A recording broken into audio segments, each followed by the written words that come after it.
Our goal is not to take real world crisis and to turn them into game because we want to stay into a fantasy. We don't want to create a témoignage or reportage, that kind of stuff. We want it to be entertainment and so on. But we also want the kind of storyline we give to the player to be kind of into a realistic or credible frame.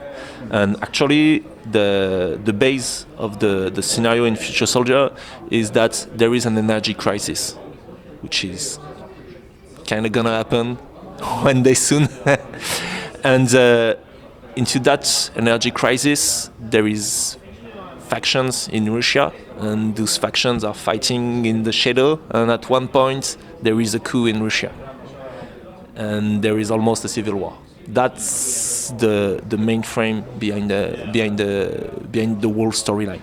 Then at the beginning of the story, the ghosts are actually investigating on the weapon smuggling ring worldwide that is destabilizing already hot spots, and they want to uncover what's happening, why is it happening, and so on. And that's where they discover that actually there is a shadow war inside the Russian faction, and one of those factions is smuggling the weapon to destabilize the other faction, etc.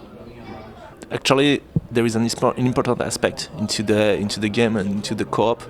And that's why actually there is no matchmaking for the co-op. You only play with your friends or friends of your friends, because communication is really important.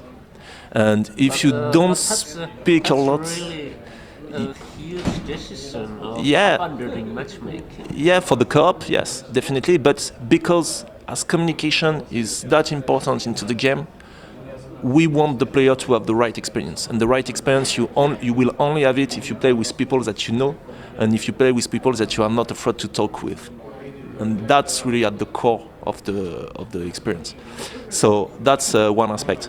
The other aspect is actually AI teammates are kind of better than real player for all the recon aspect, because recon, so what we call recon, is collecting information on the enemy position and killing enemy without them noticing you in, and so on.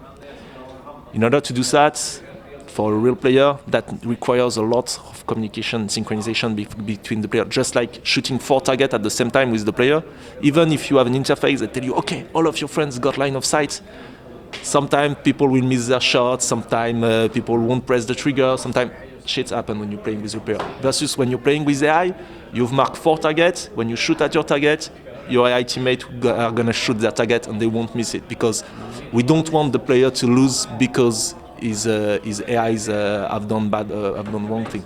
So in a way, all the recon aspect is kind of easier with AI, which overall make the experience a little bit easier.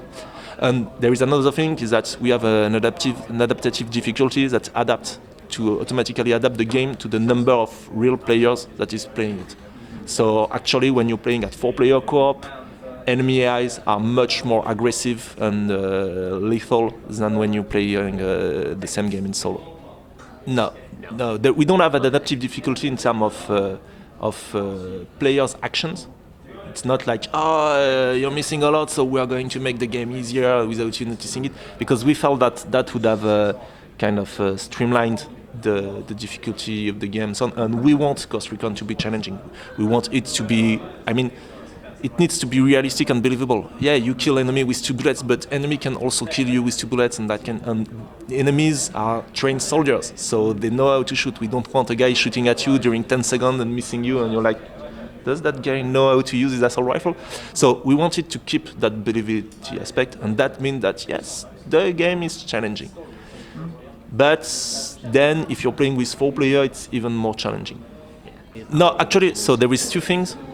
First, in terms of also why you perceive today the difficulty level as really hard, is that you played in campaign, you started at the 10th mission. So there is a 13 mission, you started at number 10.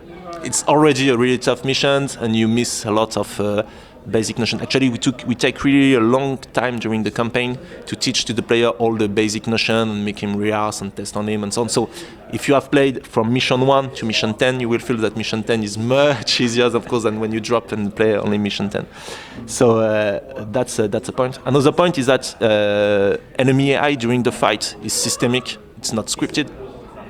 So that's why you replay the same situation and it won't feel the same, because they try to flank you. If you flank them, they change their position, they try to go back at cover and so on. So if at one point you are 4 players and you move at the same spot, all 4 players grouped, then the AI can easily flank you and kill you, and you're like, oh shit, what did that just happen? Versus if you're well spread on the battlefield and yourself you are flanking the AIs and so on, you might felt it's a little bit easier, but it's actually because your tactic was better. So during the stealth phase, when you're recon, when the enemy doesn't know that you're dead, the AI follow you. And if you mark target, they will try to find a position, the best position to shoot at that target. Okay, so that's for the stealth. In fight, actually, the AIs try to create a front line. So they will find a position that is good for them, that protect them well from the enemies, and they will try to draw the fire from the enemy to create a front line, to give the opportunity to the player to flank or do his own stuff and feel kind of a hero. That's how they work. And so in fight, they don't really follow you. They try to pick a right spot and keep that spot. But then, of course, if in fight you mark a specific target, then the eyes will try to move to have a line of fire on that guy, etc.